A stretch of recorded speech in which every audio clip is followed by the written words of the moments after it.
Hola clase, ¿qué tal? Bueno, bienvenidos a un nuevo capítulo en esta apasionante aventura de aprendizaje y descubrimiento. Primera clase de la semana, no será la última, porque hará una segunda dentro de un par de días.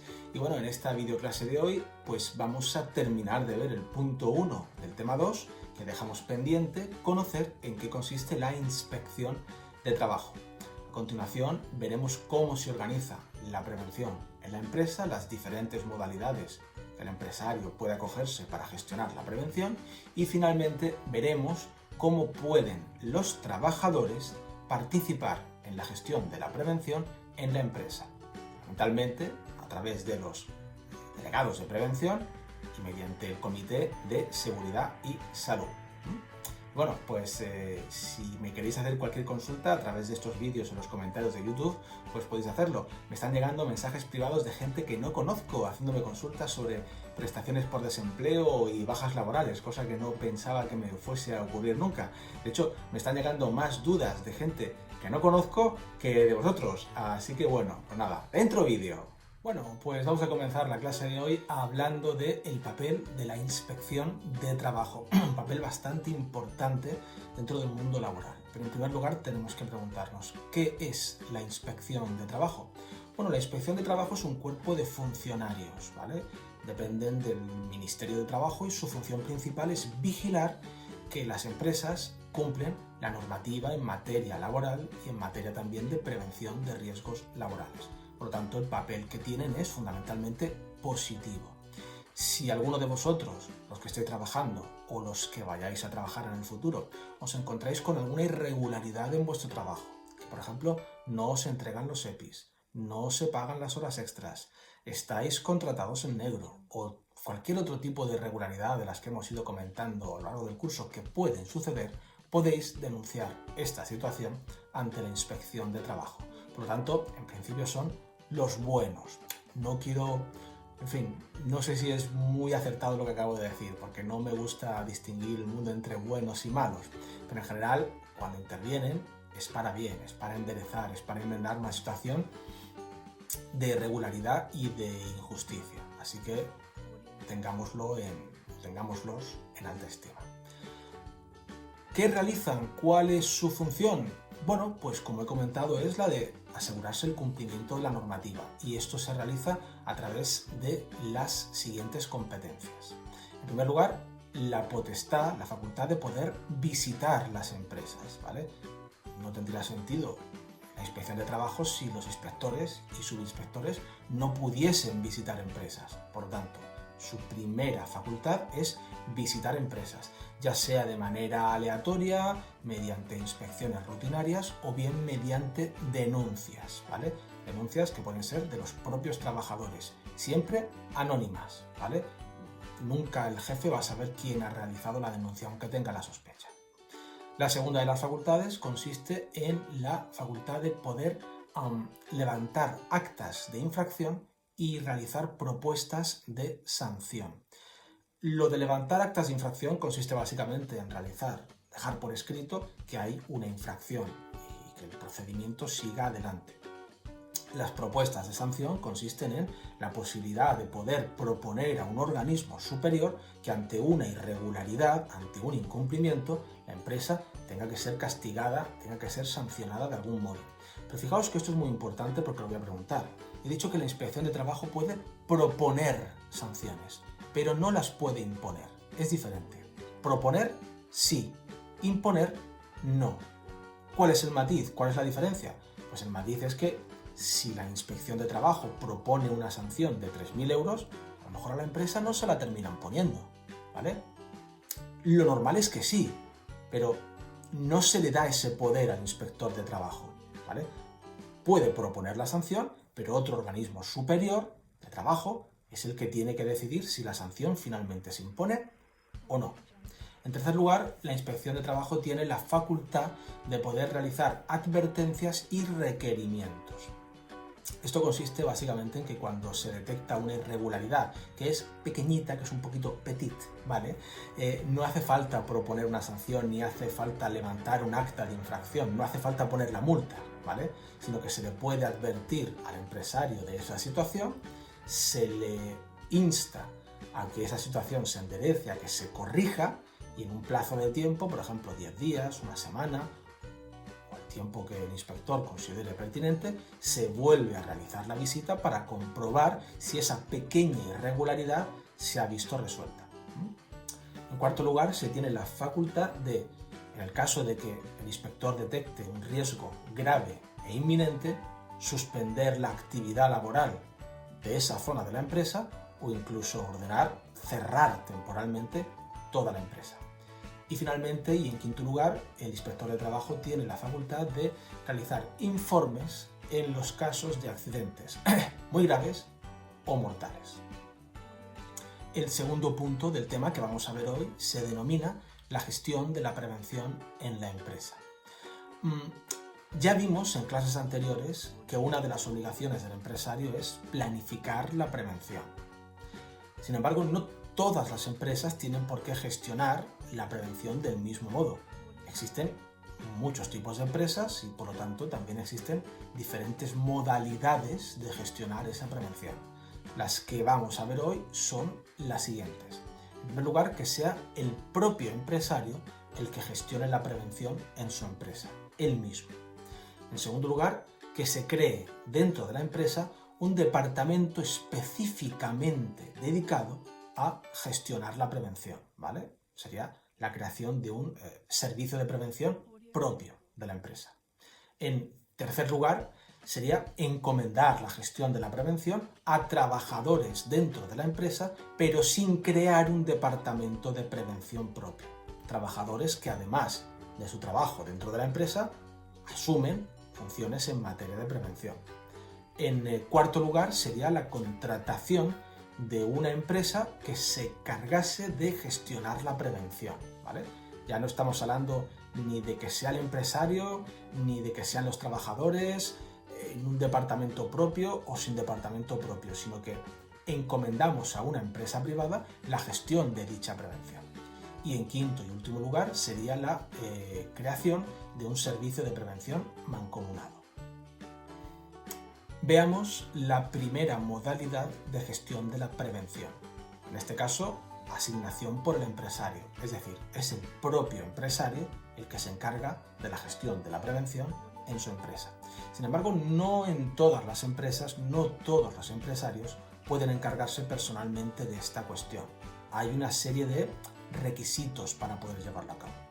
El primero de los cuales es que la empresa debe tener como máximo 25 trabajadores, ¿vale? Eso significa que si una empresa tiene más de 25 trabajadores, por ejemplo 50, el empresario, el dueño de la empresa, ya no podrá encargarse personalmente de gestionar la prevención. Lo tendrá que hacer otra persona por él. El segundo requisito es que la empresa debe de tener como máximo un centro de trabajo. Por lo tanto, si una empresa tiene menos de 25 trabajadores, pero tiene un centro de trabajo en Lorca y otro centro de trabajo en Murcia, ahí ya estamos incumpliendo uno de los requisitos, por lo que el empresario tampoco podría gestionar la prevención personalmente. En tercer lugar, el empresario tiene que desarrollar el trabajo de manera habitual, es decir, no vale que el empresario aparezca de uvas a peras por la empresa, no, tiene que trabajar allí de manera habitual, personal y directa para poder encargarse de la gestión de la prevención.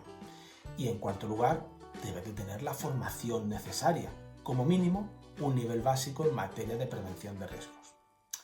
Además de estos requisitos, hay que añadir un par de matices más. El primero de los cuales es que el empresario que asume la gestión de la prevención en su empresa no puede asumir todos los aspectos de la prevención. Acordaos que vimos que uno de los aspectos de la prevención es realizar reconocimientos médicos.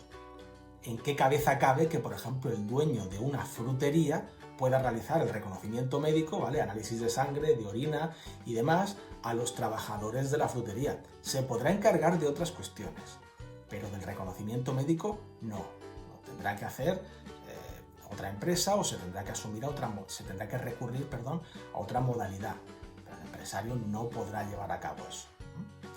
Y finalmente hay que añadir que en el caso de que el empresario reúna, cumpla todos estos requisitos que acabamos de decir, si la actividad que desempeña es de especial riesgo, las tenéis en el libro, si aún cumpliendo esos requisitos, la actividad que desempeña es de especial riesgo, tampoco podrá asumir personalmente la prevención en la empresa. La segunda de las modalidades de organización de la prevención es la creación de un servicio de prevención propio. ¿En qué consiste esto? Bueno, pues esto consiste en crear dentro de la empresa un espacio, dotar a ese espacio de recursos y incluir dentro de ese espacio a un conjunto de recursos humanos, un grupo de personas que se dediquen específicamente, full time, a jornada completa, a la prevención de riesgos laborales. Esto es obligatorio en algunos casos y voluntario en otros. Lo que me interesa es que sepáis cuándo es obligatorio. Bueno, obligatorio es en primer lugar cuando las empresas tienen más de 500 trabajadores. Estamos pensando, por lo tanto, en empresas de un tamaño bastante importante, ¿vale? Toda empresa que tenga al menos 500 trabajadores tendrá que tener un departamento de prevención, un servicio de prevención propio. Pero también es obligatorio cuando la empresa tiene entre 250 y 500 trabajadores y la actividad a la que esa empresa se dedique es de especial riesgo. Por tanto, ¿es obligatorio que una empresa que tiene menos de 500 trabajadores tenga un departamento de prevención? Sí, si está entre 250 y 500 y la actividad a la que se dedica es de especial riesgo, ¿vale? Ahí ya os estoy casi cantando una pregunta de examen. Y en tercer lugar, también sería obligatorio cuando no estando en ninguno de los dos casos anteriores, la empresa, por la especial peligrosidad de su actividad o porque las estadísticas de accidentes laborales, pues así obliguen a la creación de un servicio, de un departamento de prevención propio, ¿vale? Estos serían los tres supuestos en los que la creación de un servicio de prevención propio es obligatorio. La tercera modalidad de gestión u organización de la prevención en la empresa consiste en la designación de trabajadores para que se encarguen de dicha gestión. ¿Esto en qué consiste? Bueno, pues es muy sencillo. Consiste en que algunos trabajadores, además de realizar las labores propias que estén realizando en la empresa, además realizarán funciones de gestión de la prevención, se encargarán de la misma. Por lo tanto, tendremos algunos trabajadores que trabajan las 40 horas, pues por ejemplo, en el taller mecánico, y habrá otros que trabajarán unas pocas horas menos, por ejemplo, 35 horas dedicadas al taller, y luego otro número de horas a la semana, por ejemplo, 5 dedicadas a la prevención en la empresa. Pero para que esto sea posible es necesario que los trabajadores que se encargan de la gestión de la prevención tengan capacidad, tengan formación, tengan tiempo y tengan recursos. Por lo que respecta a lo primero, la capacidad y la formación, eso significa que una persona, un trabajador, tú o yo, ¿vale?, que quieran gestionar la prevención en la empresa, deberán de tener como mínimo un nivel básico en materia de prevención de riesgos. Existen 3 niveles: el nivel básico, el nivel intermedio y el nivel avanzado o el nivel superior. Cada uno de estos niveles pues tiene sus propias características. Además, como he comentado, los trabajadores tienen que tener el tiempo y los recursos necesarios. No tiene ningún sentido un trabajador que, por ejemplo, trabajando 40 horas a la semana en el taller, además se tenga que encargar de la gestión de la prevención en la empresa. ¿De qué estamos hablando entonces? ¿Que ese tío tiene que echar 45 o 50 horas a la semana? Lo cual es ilegal, ¿de acuerdo? No podría ser, no podría suceder. Y por supuesto, tiene que tener los medios necesarios para poder desempeñar esa actividad. Finalmente, estos trabajadores que se encargan de la gestión de la prevención en la empresa tienen las mismas garantías que los representantes de los trabajadores. La cuarta modalidad de gestión de la prevención en la empresa consiste en recurrir a un servicio de prevención ajeno. En este caso, ya no es el empresario el que se encarga de la prevención, ni tampoco crea un departamento de prevención propio, ni se encomienda la gestión de la prevención a algunos de los trabajadores, sino que se recurre a una tercera empresa privada para que ésta se encargue de la prevención en mi propia empresa, ¿vale? Es una de las modalidades más habituales y es un recurso pues, sencillo, profesional y en principio eficaz para llevar a cabo esta gestión de la prevención. Finalmente, la quinta y última modalidad de organización de la prevención consiste en la creación de un servicio de prevención mancomunado. ¿En qué consiste esto? Bueno, pues es muy sencillo. Consiste que en aquellos centros comerciales o en aquellos polígonos industriales en los que hay diferentes empresas, diferentes comercios, cada uno de los cuales requiere gestionar la prevención de su local, ¿vale? Lo que se hace es que todas estas empresas se mancomunan, se juntan, pagan conjuntamente para la creación de un servicio de prevención que les va a ser común, ¿vale? El mismo para todas ellas. Es fácil comprender por qué esto es interesante, es que es eficiente, ¿vale? Cada empresa va a tener que destinar menos tiempo y menos dinero para gestionar la prevención en su local, actuando de manera conjunta con el resto, que yendo cada una de ellas por separado, ¿vale? Es, como comento, muy habitual y muy común en los centros comerciales y en los polígonos industriales. La tercera pregunta del tema y última que vamos a ver hoy se denomina la participación de los trabajadores en la prevención de riesgos. Recordad, de nuevo, que una de las obligaciones del empresario es facilitar la participación de los trabajadores en la prevención de riesgos. Básicamente esto consiste en que los trabajadores puedan tener voz, puedan tener opinión sobre cómo se gestiona la seguridad y la salud en la empresa, ¿vale? Dado que ellos son los que están trabajando, al menos que puedan decir algo, que puedan aportar su opinión. Esta participación se canaliza a través de los delegados de prevención y a través del Comité de Seguridad y Salud. Bien, veamos en primer lugar en qué consisten esto de los delegados de prevención. Bueno, los delegados de prevención son representantes de los trabajadores que tienen funciones específicas en materia de prevención. Pero en primer lugar y ante todo, son representantes de los trabajadores. Es decir, son trabajadores que han sido votados, han sido elegidos por sus compañeros trabajadores para ejercer representación de estos, ¿vale? Por tanto, han sido elegidos en un proceso democrático, en una votación. Esos delegados de prevención son elegidos, son designados, ¿vale?, por los propios representantes de los trabajadores. Es decir, estas personas que han sido elegidas representantes, entre todas ellas, eligen a uno, a dos o a tres para que se encarguen de funciones específicas en materia de prevención.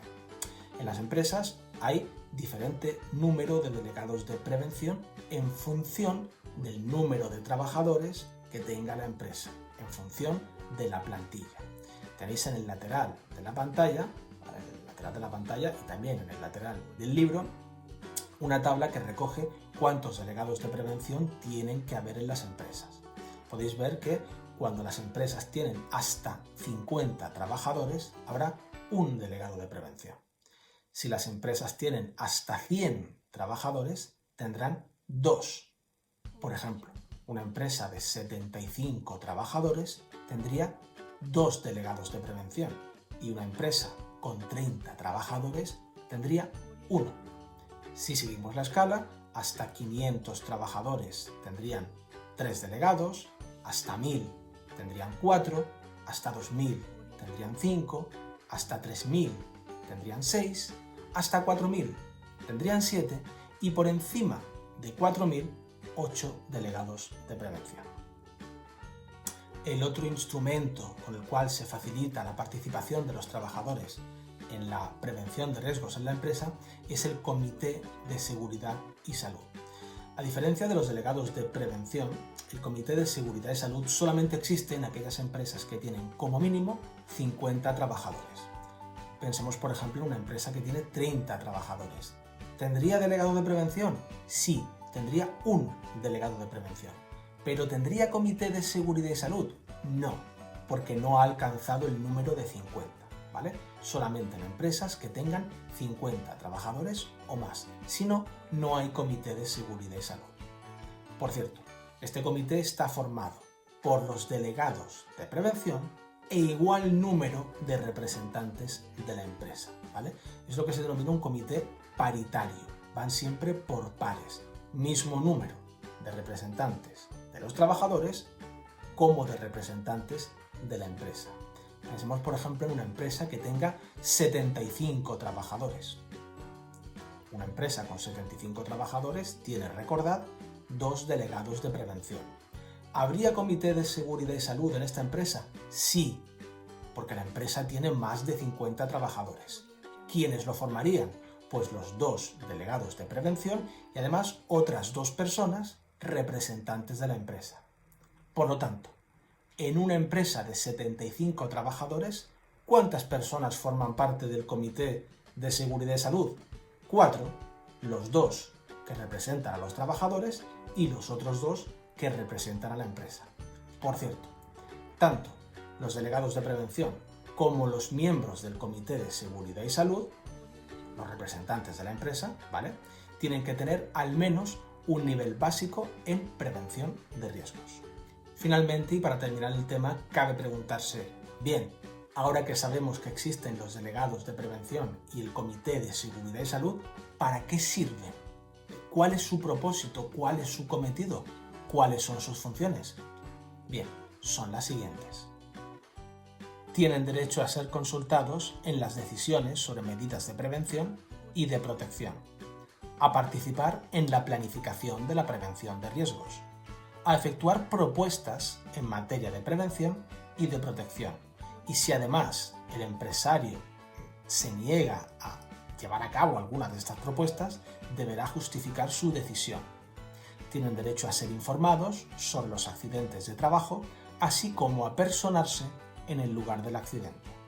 Tienen derecho a conocer toda la documentación sobre la prevención de riesgos en la empresa, a acompañar a la inspección de trabajo en las visitas que ésta realice, pudiendo realizar observaciones, y finalmente a proponer la paralización de las actividades en caso de riesgo grave e inminente.